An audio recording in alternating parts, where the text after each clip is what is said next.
Well, I'll go ahead and get started then. First of all, I'd like to welcome all of you to today's webinar. And my name is Mark Van Eden. I'll be really your host and the moderator of the chat in today's webinar. And I am with the Business Development Group at MiDOG here in Tustin, California. And it is my pleasure to introduce MiDOG's director, Dr. Janina Kroombeck, who will be leading today's webinar on the topic of applications of NGS and microbiome analysis in clinical microbiology.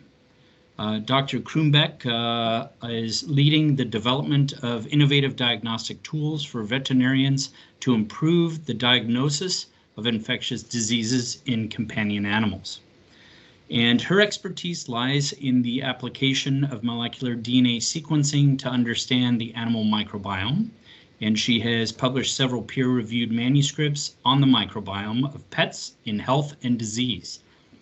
She earned her PhD from the University of Nebraska-Lincoln in cell and molecular biology with a specific emphasis on microbial gastrointestinal ecology.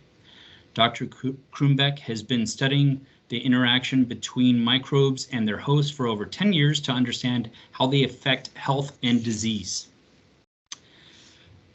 She is passionate and applying her knowledge of the pet microbiome to improve infectious disease diagnostics and promote good antibiotic stewardship.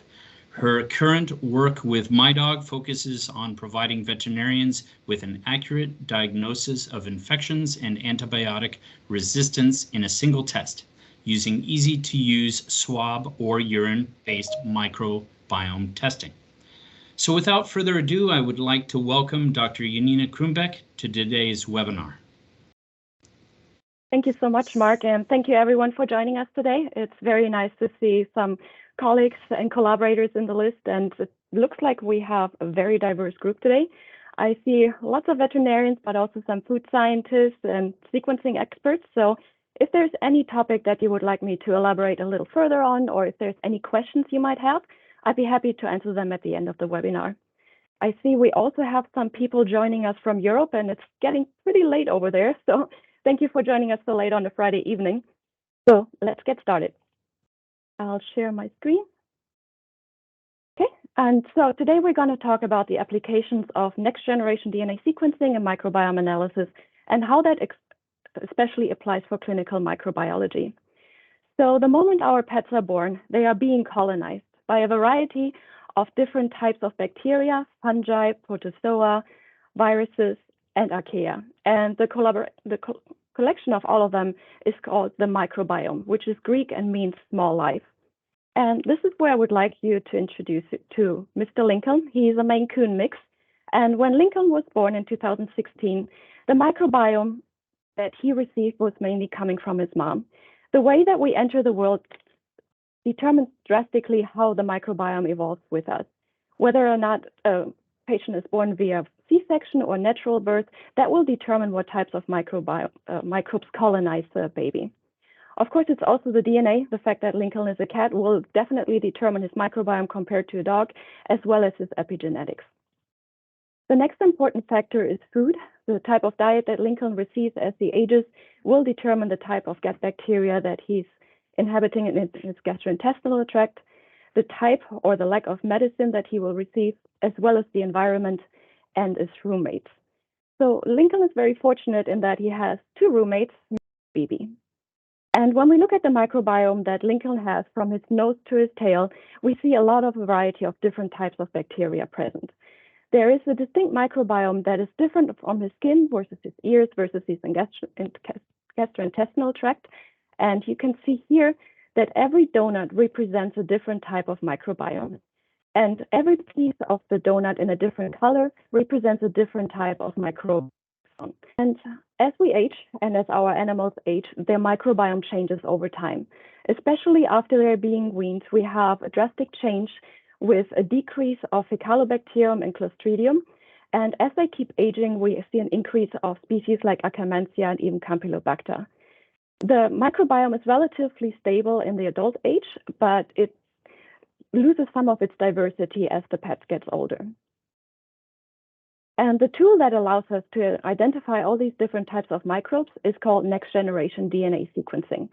The name is a little bit misleading because it was first established in 2005 and became first clinically available through a company called Roche, and that's what the machines used to look like at that time.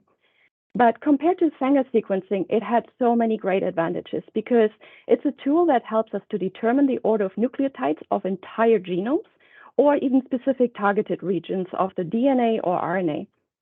It allows for massive parallel sequencing, so you can sequence millions of DNA strands all at once, all at the same time, allowing for ultra-high throughput, scalability, and you get the results in hours rather than in months, how it used to be.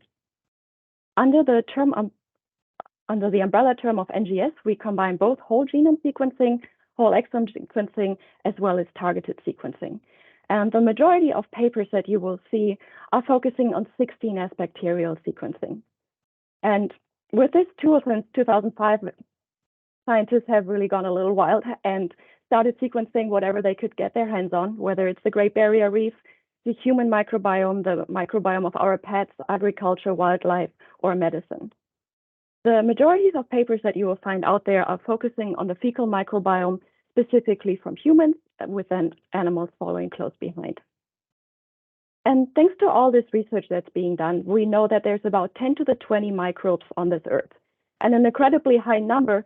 And we start learning that only 1 to 3% of those microbes are actually culturable in a lab.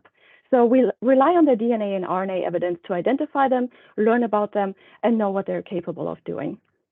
And for today's talk, I would like to focus specifically on veterinary medicine applications. So how does the NGS workflow work?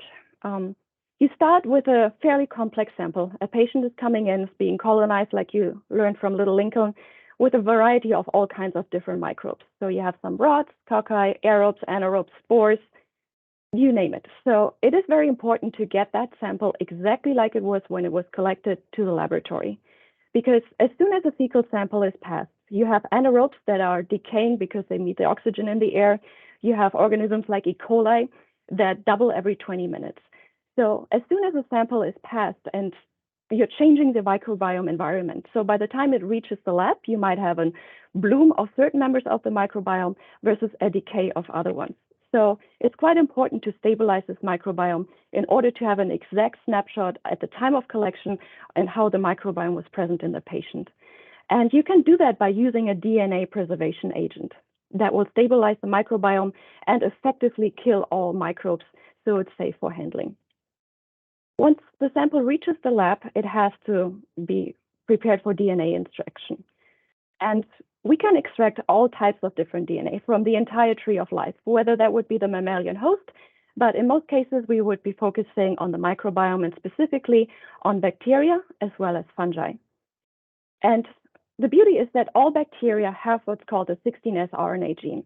So by targeting this specific genomic region, you can be sure that you track all types of bacteria that are present in the sample. It doesn't matter if they're aerobe, anaerobe, small, large, gram-positive, gram-negative, you will indeed catch all of them.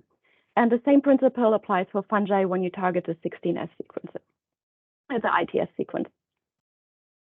And once the DNA has been extracted, you need to prepare the DNA for the sequencing itself. So it's being fragmented, they're adaptive ligated, and you do what's called a library prep.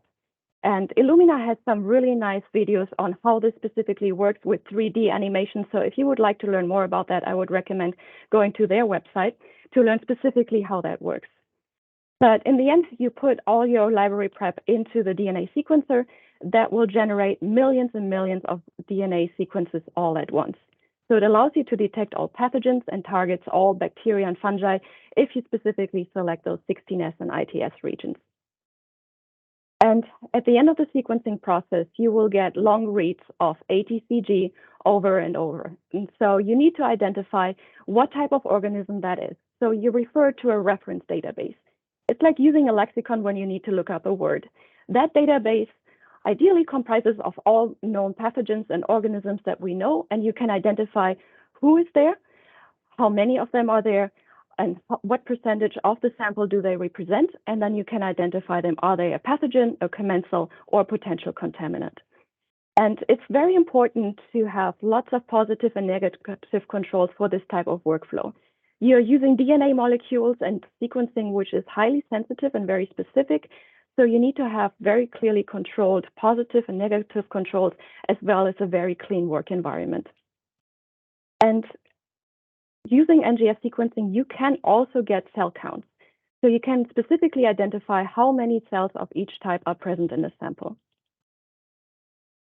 And thanks to this tool, we are not learning a whole lot about ourselves and all the microbes that colonize our body, but it can also be applied in diagnostics, therapeutics, precision medicine, lifestyle applications, aging, development of biofuels, agriculture and food science, and we can learn more about the tree of life, about the ecology of all those different microorganisms that not only colonize us, but this planet together with us.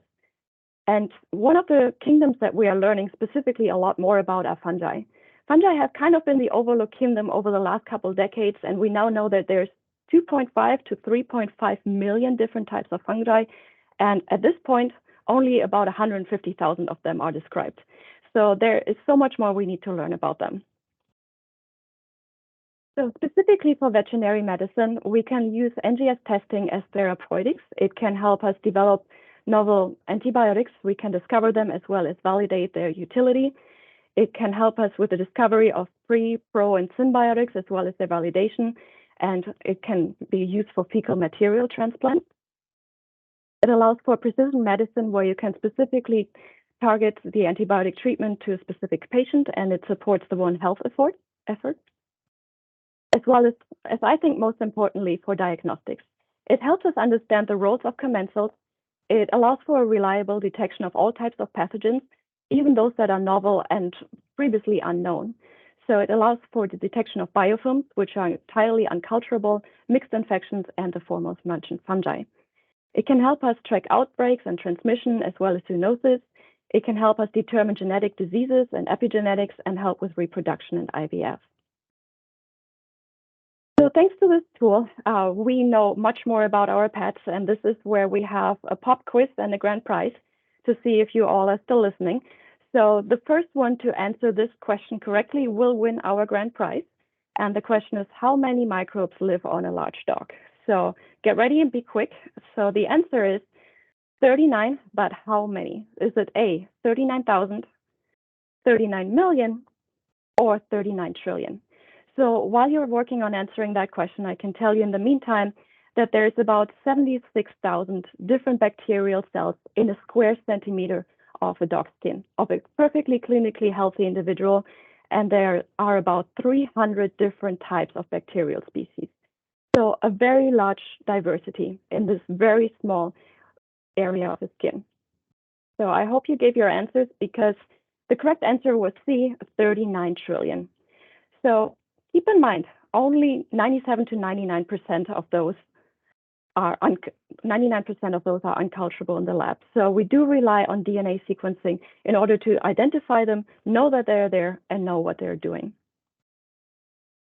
So it helps us understand the microbiome in health and how those bacteria, and especially the diversity of those bacteria, help Lincoln as he grows up and accumulates his microbiome from his roommates, as well as the environment that he explores and becomes an adult, and those times that he ran out into the garden. He accumulates all these different types of microbes that help him with the promotion of fat storage, the breaking down of food compounds that are in his diet, the metabolism of his therapeutics. It helps with the resistance of pathogens, to name just a few of them. And there are ways that we can specifically modulate the health of Lincoln. And the first one I'd like to mention are probiotics, which you will see almost every time you enter any supermarket at this time. And even Lincoln likes to indulge into them every once in a while.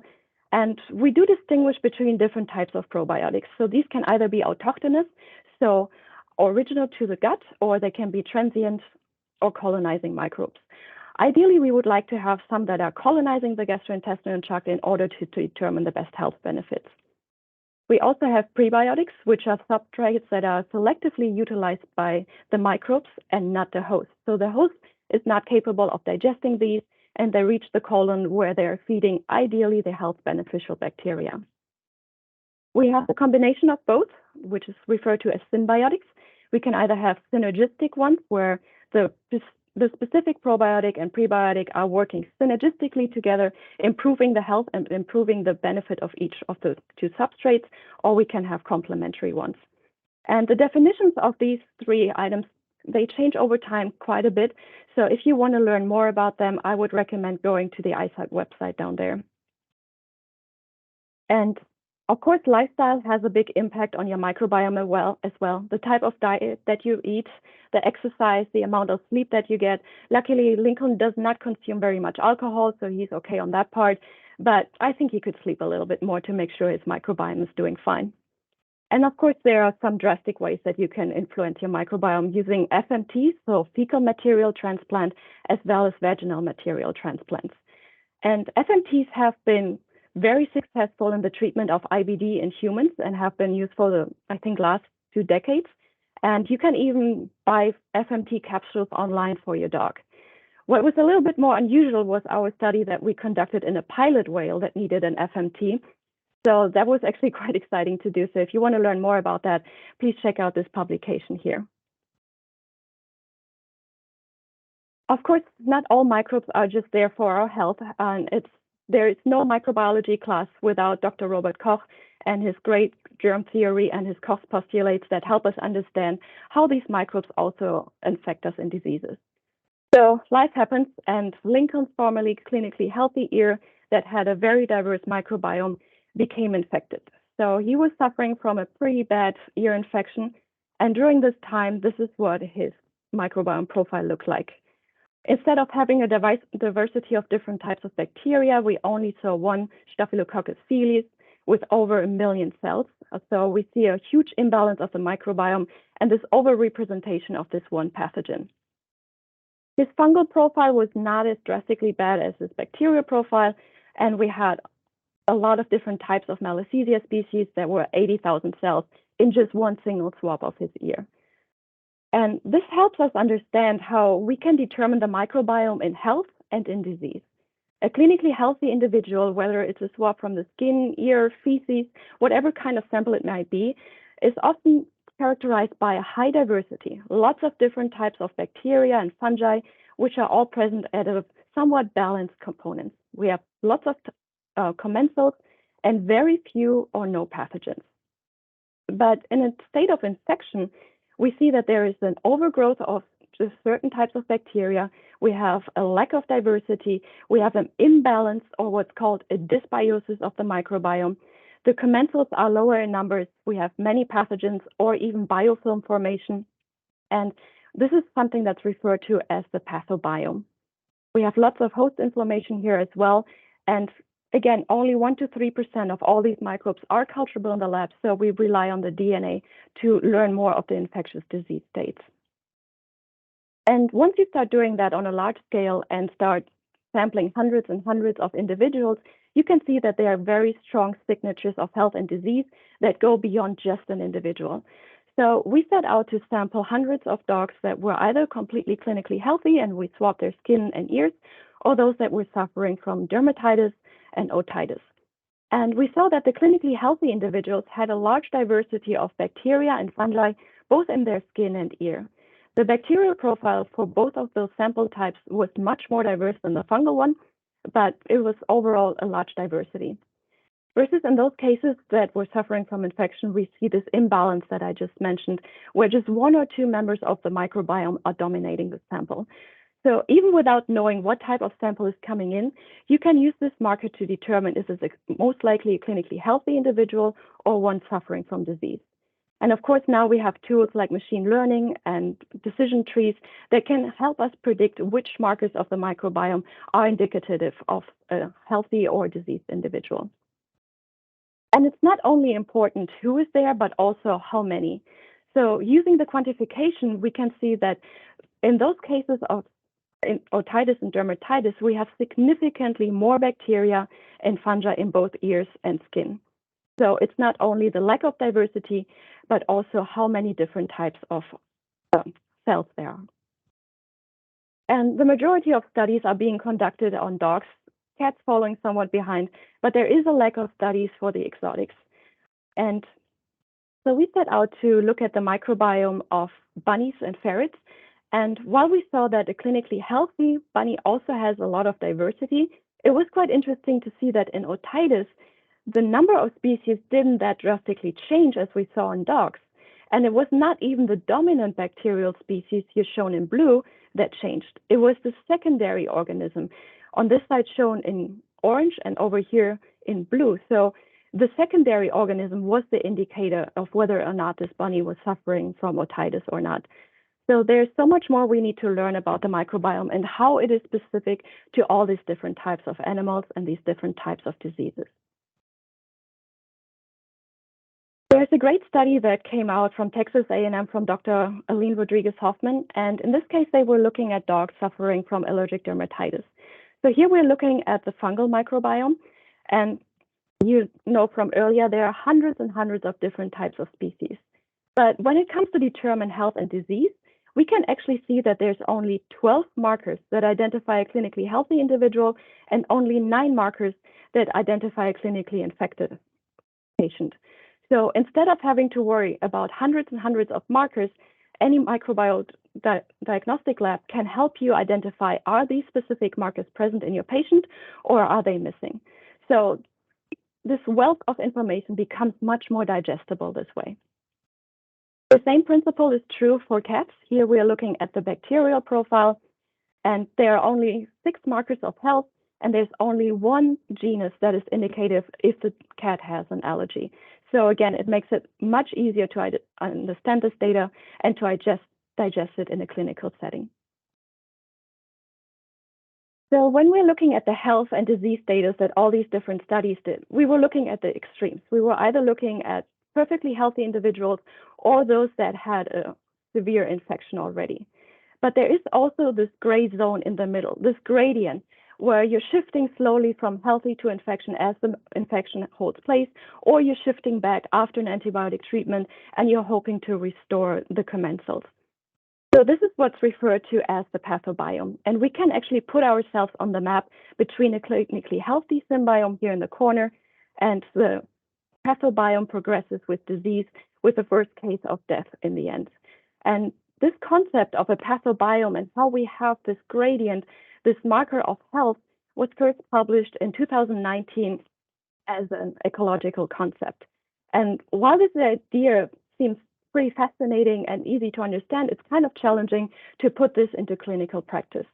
And we were very lucky to work together with Dr. Brooke Nemec out of San Diego. He's a dental specialist for all kinds of animals with a focus, though, on dogs and cats. And we were looking together with him at dogs that were either perfectly clinically healthy or suffering from periodontitis. So in group 0, we had perfectly healthy little dogs, and in group 4, severe periodontitis, and group 1, 2, and 3 were all somewhere in the middle. And these are the bacteria that can help us determine where on this pathobiome map an individual would be. So it's only 23 bacterial species that we would have to look out for that would determine whether or not a dog is in the clinically healthy or in the disease group. So it's who is there, how much of each is there, and which other organism are they in connection with. So again, it's a very clean, very nice clinical marker that help you determine where on this map your specific dog is. We also looked at the fungal profile and saw that there is a strong signature for fungi as well. And since we were the first ones to ever describe the microbiome or fungal profile in dogs, we were very excited to make it on the cover of AJVR last year. And using this tool, we would love to be able to not only create a map for periodontitis in dogs, but for all other types of diseases that will help us determine where on the map is an individual and is it moving towards health or versus disease. And hopefully, of course, we would all like to be in the upper left corner in a clinically healthy microbiome. But this is all great in theory, but what does this mean for clinical practice? So in order to successfully treat any type of infection, it is very important to know what organism is actually causing the infection. Do we need an antibiotic, or maybe it's a fungal organism or phage, so the antibiotic wouldn't actually work? So you need to identify exactly what's causing the infection.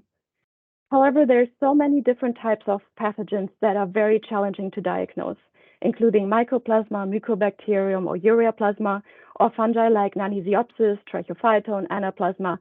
They're challenging to diagnose in the lab because they are very challenging to grow. And for the most part, clinicians rely on two tools, which would be culture and sensitivity testing as well as PCR testing.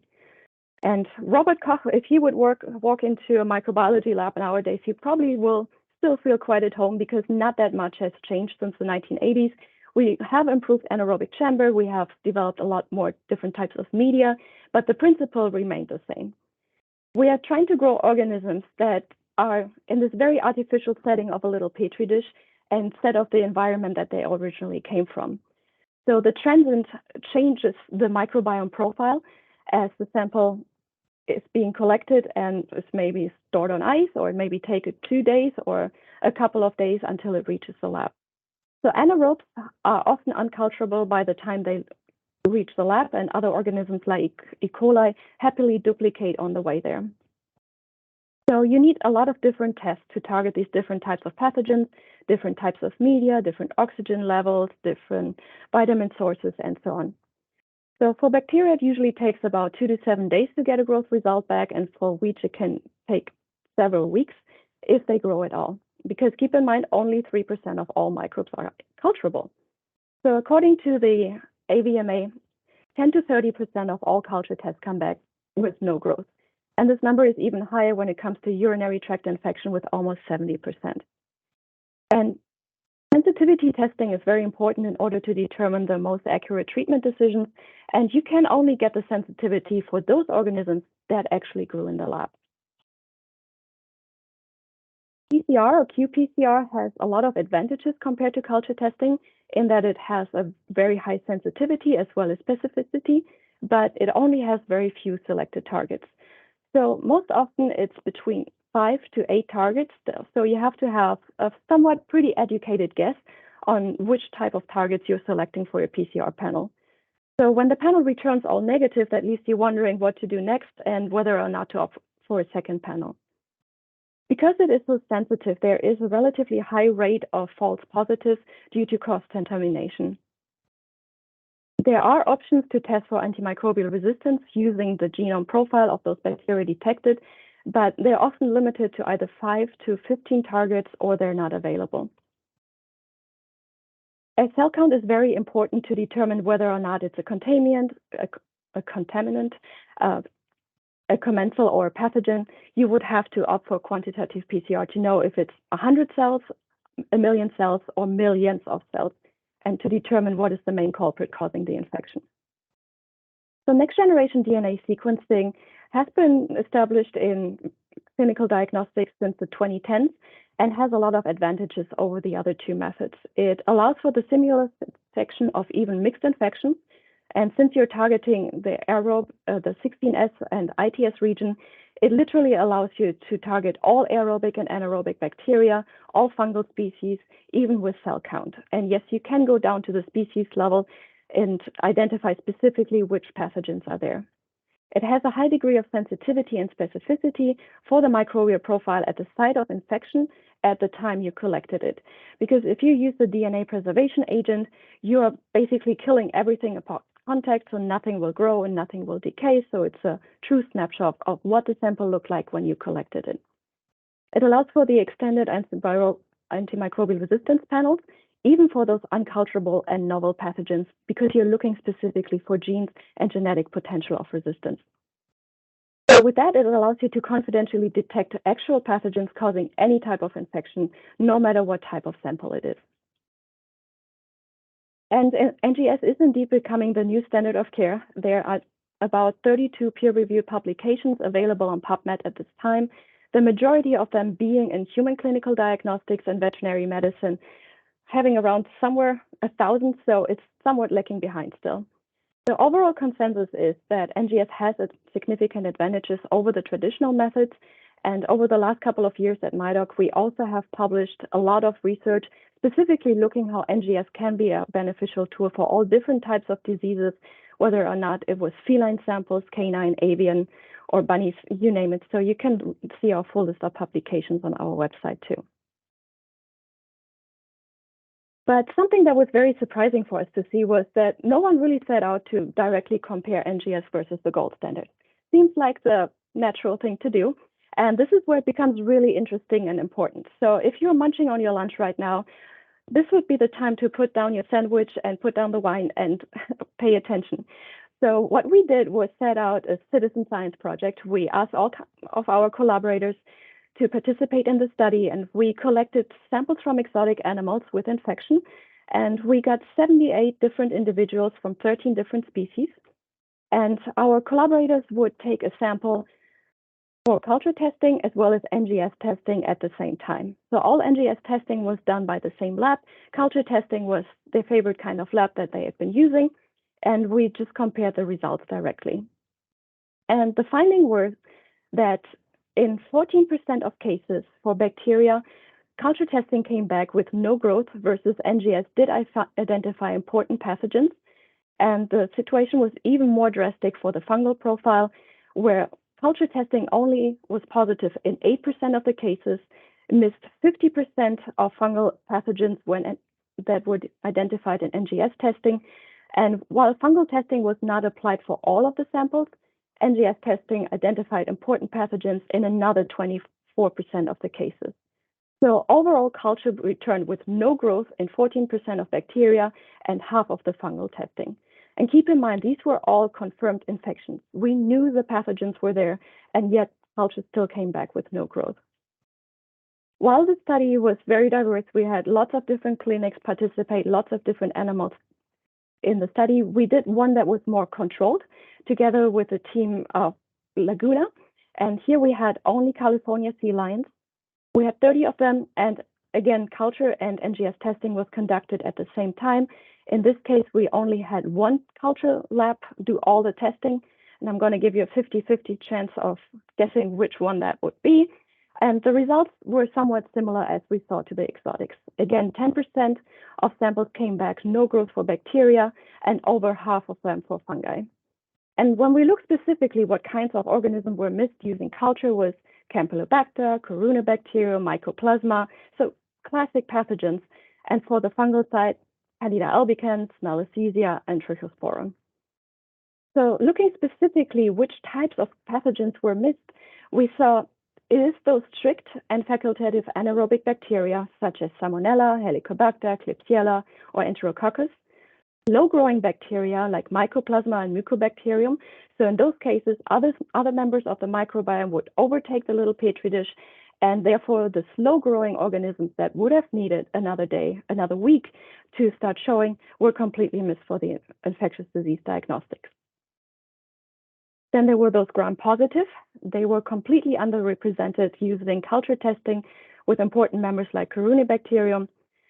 All novel and rare pathogens that the clinical lab just probably didn't have on their radar, didn't prepare to look for, like Fusarium or Rheniella, and literally all fungi. It didn't matter if it was the classic ones like Candida or Aspergillus, or those that are more specific to exotic medicine like Fusarium or Nanisiopsis. So based on this type of data, we do have a lot of confidence saying that NGS is indeed the best solution for the node growth mystery, especially in exotic medicine. But what about the classics? So how about dermatology for dogs and cats? So we were very lucky to work together with Dr. Wayne Rosenkrantz, who's an animal dermatology expert located here in our neighborhood in Tustin. And he was presented with a golden retriever that had been suffering from a non-responding deep pyoderma, and it had received previous treatment until he was referred to Dr. Rosenkrantz. And Dr. Rosenkrantz conducted a testing of both culture and NGS testing in parallel, and the results were that culture testing came back with moderate growth of the Pseudomonas species.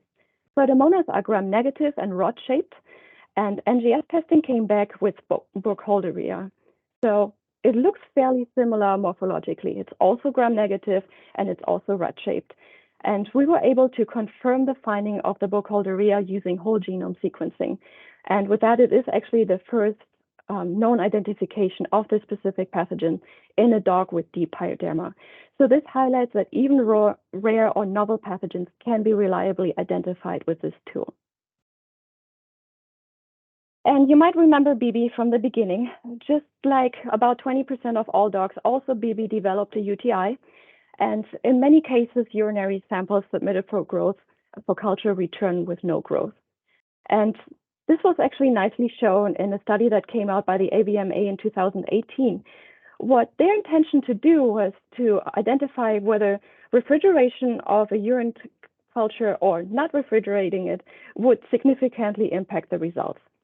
So they had 104 dogs coming into clinic that had all severe signs of an infection, blood in the urine.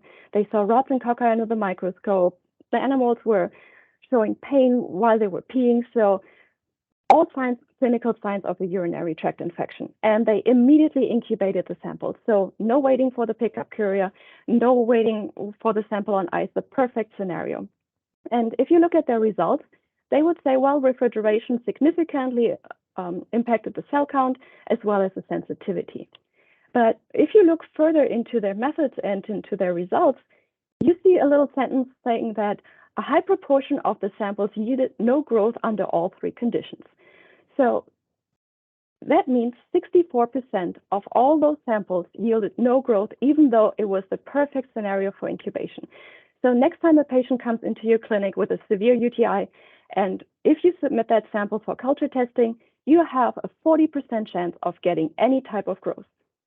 And it's very surprising because in this study, they were not only looking for pathogens, they were looking for any growth. It could have been a commensal as well. And the sample was collected via cysto, so we wouldn't expect to see any contaminants from the skin. And for our non-veterinarians in the group, a cysto, they would poke a needle right into the bladder instead of getting a free catch, which could have contaminants while the urine is being passed. So urine is never sterile, even if it is collected via cysto, which was shown already a year earlier in 2017 in this study. Here they also had perfectly clinically healthy individuals, collected urine via cysto, and found a lot of different bacteria. We confirmed these findings in 2020 in that there's not only bacteria present, there are also fungi in urine. They're there in very low numbers, so they're not of high clinical significance when they are in these very low numbers. But we also saw that these bacteria that we find in the clinically healthy dogs carry a lot of different resistances. So these were all dogs that had never been treated with an antibiotic before, and yet they were already showing all these antimicrobial resistance genes to antibiotics that are very important for clinical medicine. So back to Bibi. So Bibi had her UTI, and her first sample and her second sample all came back no growth. Luckily, Bibi has a very dedicated mom, and she said, no, we're going to keep going. We're going to keep testing. And this time, her veterinarian decided, let's do an NGS testing and culture testing at the same time. And the results were that this time culture testing came back with an Enterococcus faecalis versus NGS testing found both bacteria as well as fungi. And of those bacteria specifically, we found Staphylococcus intermedius, ureaplasma, and mycoplasma, so pathogens that can cause severe urinary tract infections. We did see an Enterococcus species, but it was actually an Enterococcus faecium, and it was present at about 1% of the microbiome, so it was not the main culprit causing the infection. So based on these results, Bibi's veterinarian was able to change the antibiotic treatment, and needless to say, Bibi is now a big fan of the MiDOG test. Okay, so at this point, we know we can identify all those pathogens, but we also need to know how to treat them. So what about antibiotic resistances and how to select the most appropriate antibiotic? And yes, NGS is also a great testing tool for antimicrobial resistances, and it's more important than ever because the development of new classes of antibiotics is so far behind our growing need. Since the early 2000s, no new classes of antibiotics have been developed. And at this time, we have bacteria that are resistant against literally every single antibiotic that is available on the market. Still, we have millions of animals suffer from often multifactorial infections every year, and the World Health Organization put in place the Global Action Plan and the One Health approach in order to combat all these multi-resistant infections. And it is more important than ever because according to the study, by the year 2050, which is not that far away, about 10 million people will die from pathogens that are resistant against every single antibiotic that we have available. that is more than cancer, that is more than car accidents. So it is a very severe issue that we are facing fairly soon. And the consensus is that only techniques like DNA sequencing will help us identify those resistances and how we can stop the spread of them more reliably. And this is where we take a quick detour back to your microbiology classes and remember what type of antimicrobial resistances we're actually looking at. So the first one I would like to mention is intrinsic resistance or an insensitivity, meaning that the antibiotic is targeting a certain cell mechanism and the bacterium is simply missing it. For example, if an antibiotic is targeting the cell wall and the bacterium, like Mycoplasma, doesn't have a cell wall, the antibiotic is not going to be effective. Other examples are efflux pumps, so the bacterium can actively pump the antibiotic out of the cell and therefore make it ineffective, or it can even degrade the antibiotic. And we know a lot about this based on published data, and it's always very specific for a species. So every species that we know about antibiotic resistances will be consistent for it, no matter what sample it is. So these are called intrinsic resistances that you can rely on databases to identify. On the other hand, we have acquired resistances, so mutations, horizontal genes transfer, plasmids, you name it. And bacteria quite easily exchange these type of genetic information among themselves in order to make their friends also resistant as well. And there are three different types in which they can exchange these type of resistances, either through conjugation, so forming a physical connection between two cells and passing these type of genetic information, as well as transformation, or with the help of phages in transduction. And bacteria are very capable of exchanging this type of information quite rapidly and also across different types of genera, across different types of families. So it's not just being passed from one E. coli to the another E. coli, but it can also be passed from E. coli to a Staphylococcus or a Streptococcus. So these type of resistances can spread in a clinical sample relatively quickly and can cause this multiple resistant pathogens. This type of resistance is always sample specific. These type of mutations can happen in an individual. They can happen in just an individual cell. So when a sample comes in, you always have to specifically look for these type of resistances in order to determine whether or not a treatment will be effective or not. But again, what does that mean in clinical practice? How can we apply this knowledge? And this was a study nicely done looking at canine atopic dermatitis. So here you see clinically healthy individual dogs. Every single bar going up is an individual. And while I like showing microbiome compositions in donuts, here they show it in bar graphs. And they only show the dominant different types of bacteria in different colors. And so it's not going up to 100% because it's just too much diversity and they want us to just focus on these main ones. And you can see here that the pink ones, which I would like you to pay attention to, the Staphylococcus, are present, but at about 5% or even less in the majority of the samples. Here in the middle, we have those dogs with atopic dermatitis, and you can see right away there is a lot more pink. In some of the samples, we have 75% of the microbiome just being dominated by this one organism. And so we have this imbalance or dysbiosis that we discussed earlier. And then at visit 2, they had put the dogs on antibiotic treatment, and we have the same order. So puppy number 1 is here in the first bar, and it's also in the first bar over here. So we can see very specifically how the individuals responded to the antimicrobial treatment. For this one, we see that the Staphylococcus went down, but now we have an increase of Streptococcus. In this case over here, we barely had any Corynebacteria present, but now Corynebacterium is becoming by far the most dominant member of the microbiome. So it can allow you to identify, is the antibiotic treatment that I'm selecting targeting the pathogen that I want to target? Are there any secondary pathogens that are not responding to the treatment and are now the main culprits causing the infection? And what is happening to the commensals? Am I wiping out all the commensals, or hopefully there will be some that maintain the diversity of the microbiome? And since you can study this even while the patient is on the antibiotic, it allows for real-time patient management, and you can see a real-time response tracing to a specific treatment, which allows for very personalized medicine. And there's a lot of different studies looking how AMR testing NGS is a great tool for AMR testing, and for the sake of time, I cannot go through all of them, so I'm just listing some here that I found particularly interesting. Happy to share this list with you afterwards. And it is very important, not only for our pets, but also for ourselves, to trace this type of antimicrobial resistances and to aid good antibiotic stewardship, because there are more and more evidence coming up that we are passing these antimicrobial resistances between our pets and ourselves. We share an environment, we share a household with them. So an antimicrobial resistance pathogen or superbugs establishing in your pet can also have an influence on other members of the household. And that brings us back to the One Health approach and how important it is to combat all these antimicrobial resistances and to use very judicious use of antibiotics. And NGS indeed has the potential to revolutionize clinical microbiology using this single all-inclusive diagnostic test, which will become the gold standard of infectious diseases and diagnostics to facilitate good antibiotic stewardship. And these are not my words. They are from the American Society of Microbiology, one of the most reputable consortia of scientists studying specifically microbiology and health. And this was published in their report, which came out in 2016.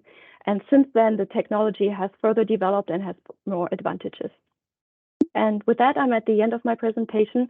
And I would just like to briefly remind you that MiDOG does bring this type of testing to clinicians. And it allows for the detection of all aerobic and anaerobic bacteria. You can reliably detect all those gram-positive, gram-negative rods and cocci because we are targeting the 16S gene, as you learned earlier.